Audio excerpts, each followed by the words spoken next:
Bine v-am găsit, dragii mei din Zodia Capricorn, oriunde v-ați afla.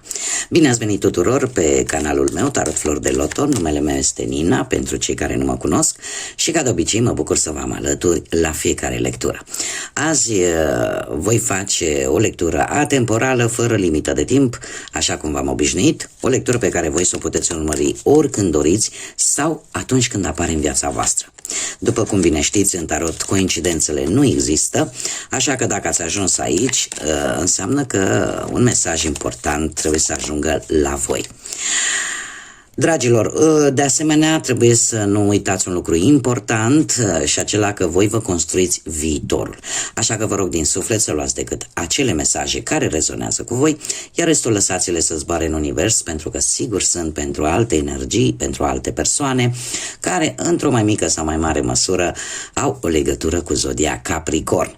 Cum de asemenea, dacă nu veți rezona deloc cu această lectură, eu vă invit să vizionați celelalte zodii care pot reprezenta pentru voi poate ascendentul, luna, Venus sau oricare altă planetă importantă pentru voi din harta voastră astrală.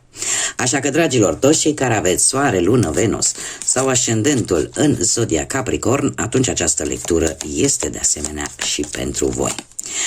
Și începem această lectură cu acest minunat oracol al ceștii de cafea și să vedem care este situația voastră în acest moment și într-un viitor apropiat. Bun. Dragilor, într-un trecut nu foarte îndepărtat ați avut o perioadă destul de abundentă în viața voastră. Acum poate să fie vorba pur și simplu de un noroc la nivel poate material, o stabilitate poate la nivel material. Cum de asemenea această carte ne vorbește și despre o binecuvântare de care ați avut parte într-un trecut nu foarte îndepărtat. Acum știți că abundența poate să fie și pe alte planuri, da? Putem să ne simțim bogați, poate cu o familie frumoasă, poate cu o pereche care să ne iubească și să simțim că nu ne lipsește nimic și să nu aibă nimic legătură cu banii. Dar ținând cont că sunteți o zodie de pământ și sunteți acea zodie de pământ care trăiește la intensitate, cu intensitate maximă, tot ceea ce ține de mediul ăsta terenal, și sunteți cei care, indiferent cât trebuie să depuneți efort, cât trebuie să munciți, faptul că munciți o viață ca să aveți acea siguranță la nivel material, mie îmi spune mai mult că ați avut o reușită în domeniul ăsta financiar. În prezent avem calul. Calul care îmi vorbește de libertate, îmi vorbește de acțiune și îmi vorbește de putere. Sunteți într-un moment în care, indiferent de ce aspect al vieții vorbim, vă simțiți liber să acționați. Simțiți că aveți acea energie pozitivă să rezolvați poate o anumită situație sau nu știu, vreți parcă să mergeți așa cu totul înainte, vă simțiți puternici, vă simțiți așa foarte energici. Într-un viitor apropiat avem aici femeia bătrână. O femeie bătrână care îmi vorbește despre posibil o anumită situație care poate involucra chiar un personaj feminin mai în vârstă. Acum, această carte, cel puțin în acest pachet de cărți de oracol, este discutată nu numai de către mine și de către alți tarotiști, ca fiind o carte destul de ciudată, aș putea să spun. Și atunci eu îmi asum mai mult intuitiv ce îmi transmite această carte. De ce? Pentru că aici îmi pune tristețe. Acum, e posibil, poate, un personaj feminin mai în vârstă să vă cauzeze un pic de tristețe și să vă necăjească cu ceva, sau poate pur și simplu să fie avut, și aici încep să intuiesc mai mult, Poate unii dintre voi ați pierdut pe cineva cu aceste caracteristici. Un personaj feminin mai în vârstă, poate să fie cineva din familie, poate să fie o amică bună, poate să fie oricine, care a avut o legătură foarte intensă cu voi și care posibil să nu se mai afle în acest plan terenal în acest moment și care încearcă să comunice cu voi, încearcă să vă transmită ceva și atunci să apară anumite vise cu această persoană în care încearcă să vă avertizeze de ceva anume. Acum, revenind la aspectul ăsta terenal, actual, da? Cum am mai spus, sunt variante și variante relaționate cu acest personaj. De ce? Pentru că ori vă va provoca o tristețe, ori poate, eu aș spune că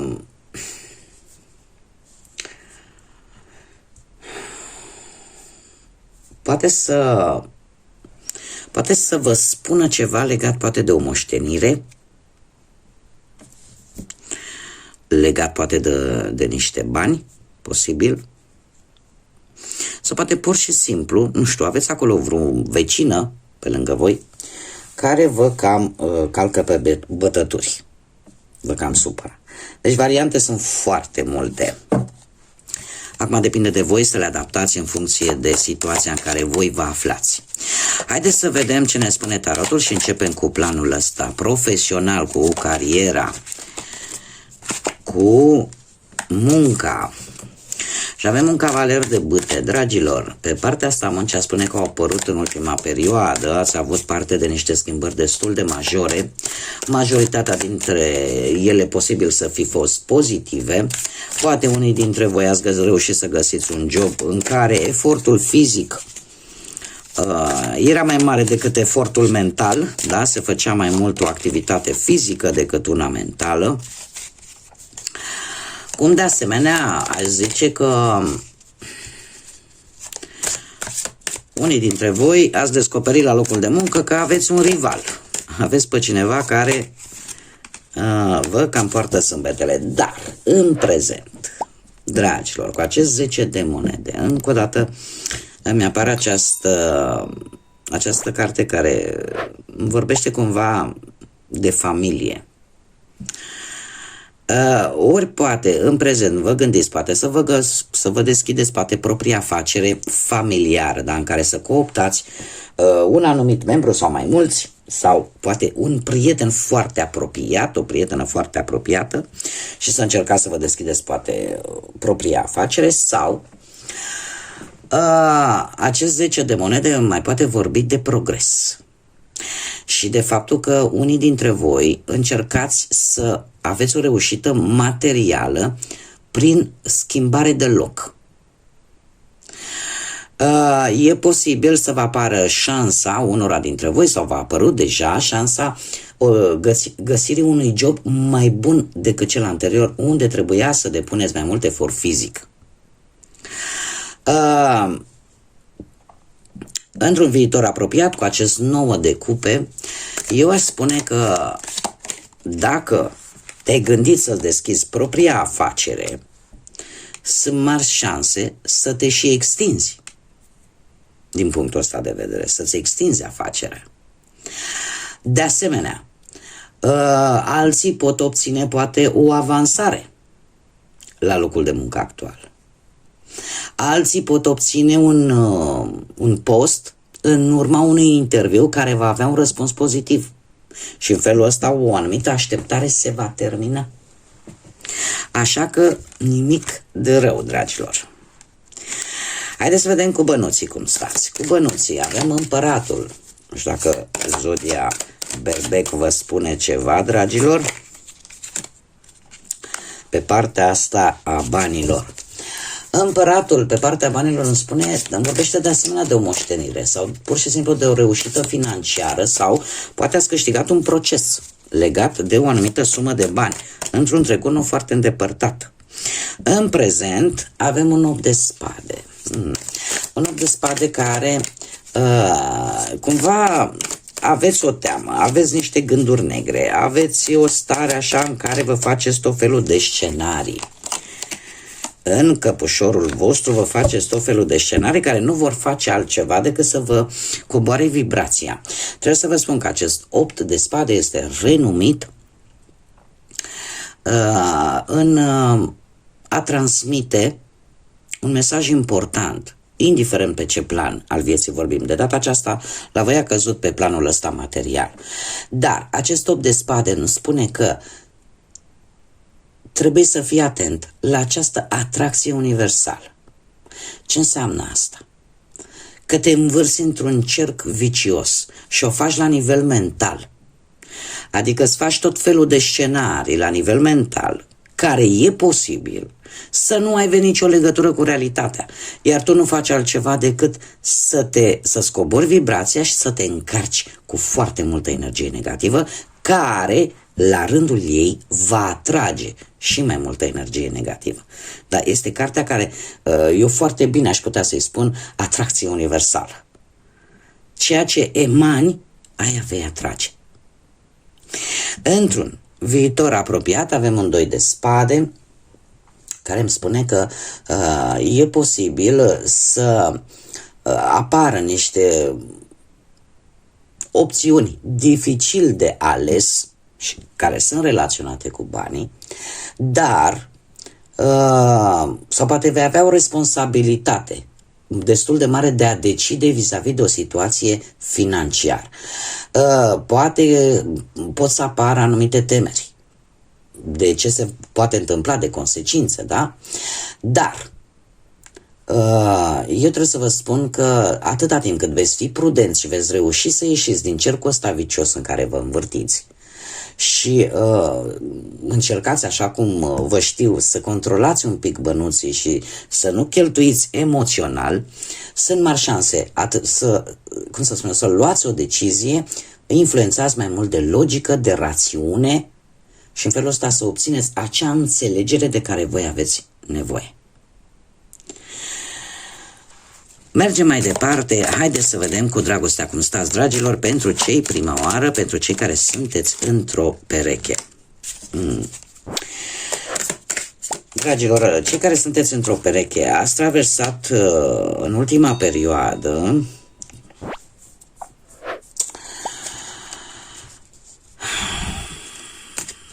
ați avut o perioadă în care ați fost destul de distanțați, ori nu ați comunicat, ori chiar ați fost distanțați din punct de vedere geografic, da, unul într-un loc, altul în alt loc. Cert este că s-au întâmplat lucruri în care ori voi, ori persoana voastră de interes, perechea voastră, nu prea ați gândit așa, v-ați aruncat în față așa, fără să gândiți prea mult. Cumva ați avut o perioadă în care poate au existat reproșuri, nemulțumiri, care au fost poate spuse într-o manieră foarte tăioasă. Dar în acest moment ceva se întâmplă în viața voastră de relație. De ce? Pentru că avem roată. Și uitându-mă la următoarea carte cu acest as de spade, trebuie să vă spun că o schimbare bruscă, un eveniment sau niște vorbe sau ceva faptic, efectiv, se întâmplă în acest moment, care pe tine, într-un viitor apropiat, te va face să vezi cu foarte mare claritate de fapt ce se întâmplă în relația ta. Roata norocului, ne vorbește foarte mult de karmă, ne vorbește foarte mult de destin și de lucruri pe care nu le putem controla. Atunci când apare un eveniment brusc, la care nu te aștepți, în totalitate te-a prin surprindere, dar care vine ca tu să schimbi ceva sau ca tu să-ți dai seama de ceva. Iar asul ăsta de spade, asta îmi spune, îmi vorbește de claritate. Îmi vorbește de asemenea de poate aflarea unui adevăr.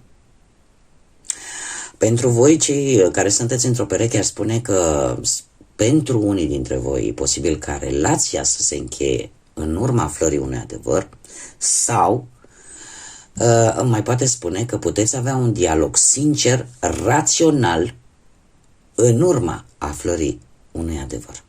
Și în felul ăsta să încercați poate să abordați un nou stil de viață, da? Să schimbați cumva din punct de vedere mental, din punct de vedere al gândirii, să schimbați ceva. Haideți să vedem cei care sunteți singurei. Cei care sunteți singurei. Încerc să spun pentru toți cei care poate sunteți, din păcate, văduvi, divorțați, separați, sau poate nu v-ați găsit încă jumătate, da? Toți care vă încadrați în aceste categorii, da? Din păcate sunteți persoane singure. Ei, pentru voi, dragilor, ați traversat o perioadă într-un trecut apropiat cu acest 5 de spade, în care, nu știu dacă nu prea ați avut momente așa bune. E posibil să fie avut niște tensiuni cu anumite persoane, chiar posibil anumite agresivități sau, nu știu, cineva care a încercat poate din gelozie, din invidie să se răzbune pe voi sau voi, da? Aici puteți să adaptați. Cert este că nimeni nu a avut de câștigat. Așa ca și concluzie. În prezent, un 8 de monede. Vă concentrați în acest moment mai mult pe muncă și pe făcut bani și nu prea sunteți așa de tare interesați în a găsi pe cineva. Lucrul ăsta îmi vorbește de o schimbare destul de benefică pe care tu ți-o doreai și care are legătură mai mult cu partea asta a muncii, cu partea asta a profesiei, a carierei. Iar 6 de monede pentru un viitor apropiat îmi spune că cumva într-un viitor e posibil totuși, chiar dacă voi nu sunteți atât de interesați, dar sunt mari șanse să cunoașteți pe cineva foarte generos. Iar asta să se întâmple prin intermediul unor cunoscuți, unor prieteni, familiari. Iar asta eu aș spune că aduce în viața voastră sentimentală foarte mult echilibru și o stabilitate așa. Chiar dacă această stabilitate cumva are legătură mai mult cu partea materială, dar va fi așa, 50-50. Da, jumătate. Bun, dragilor, haideți să vedem care este mesajul Universului pentru voi. Care este mesajul pentru dragii mei din Capricorn pentru următoarea perioadă?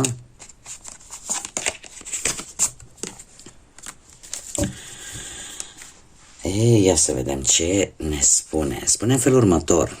Dă drumul, eliberează-te de vechile îndoieli și temeri pe care le-ai avut. Se pare că în acest moment anumite schimbări sunt necesare pentru a atinge un bun mai de preț. Aceste schimbări sunt de mult așteptate. Lasă trecutul acolo unde aparține, adică în trecut. Ai încredere că totul, cum să spun eu, ai încredere că totul se va întâmpla în timpul său divin. Dar fiecare se va duce va intra în matca sa, dar în timpul său divin. Este de fapt un îndemn foarte simplu și foarte elocvent de a lăsa temerile, de a lăsa toate acele lucruri care te frământă, să le lași în urmă și să accepti schimbările care vin către tine. După cum bine știți și aici, chiar dacă eu, prin această lectură, nu dau un timp anume, da? Nu spun, domne, această lectură e pentru perioada cutare, da? O las să apară în viețile voastre atunci când trebuie, tocmai pentru a ajunge la voi anumite mesaje importante, relevante pentru voi. Dar trebuie să vă spun că cu această intrare de pe 19 noiembrie 2024 a lui Pluton în Vărsător, care va sta timp de 20 de ani, va afecta pe toată lumea, nu numai pe voi. Ce ne spune asta? Că vin schimbări majore și vedem foarte bine schimbări majore atât la nivel global cât și la nivel personal. Așa că, dragilor, și pentru voi vin aceste schimbări, iar sfatul de fapt al Universului este următorul: acceptă aceste schimbări, nu te opune, pentru că cu cât te vei opune mai mult, cu atât Pluton îți spune, știi, e ca mine. Trebuie să se întâmple aceste schimbări. Cu cât te vei opune mai mult, cu atât îți vei îngreuna situația și cumva rezultatul va fi același. Schimbarea se va produce indiferent că noi vrem sau nu. Schimbarea trebuie să se producă, așa că acceptați aceste schimbări pentru că ele vin pentru un scop mult mai mare decât vă imaginați. Sunt schimbări așteptate, așa că lăsați trecutul acolo unde trebuie să stea, pentru că oricum nu are nimic nou de spus și aveți încredere că fiecare lucru se va pune așa, se va rândui așa cum trebuie în timpul său divin, adică cu acea lentoare care este necesară. De multe ori se întâmplă, nu? Să nu ne iasă atunci când ne dorim noi, dar să ne iasă după ceva timp, pentru că probabil nu trebuia să se întâmple atunci. Bun, dragii mei, aceasta a fost lectura pentru voi. Eu vă mulțumesc pentru atenție. De asemenea, celor care încă nu v-ați abonat și poate v-a plăcut sau poate ați rezonat, eu vă aștept și vă invit cu mare drag să vă abonați, să fim aici împreună în această comunitate frumoasă a florilor de lotus. Cum de asemenea, mulțumesc tuturor celor care m-au susținut și mă susțin în continuare prin intermediul comentariilor, al distribuirilor, al like-urilor. Mulțumesc din suflet tuturor și de asemenea vă invit să continuați cu aceste mici gesturi, dar atât de importante în dezvoltarea acestui proiect pe care eu l-am deschis aici pe YouTube și care se numește Tarot Flor de Loto, care înseamnă Tarot Floare de Lotus. Bun, dragilor, până data viitoare, când ne vom reîntâlni, numai bine vă doresc, multă energie pozitivă, multă înțelepciune, multă lumină în suflete și în gânduri și, desigur, să fiți iubiți, dragilor.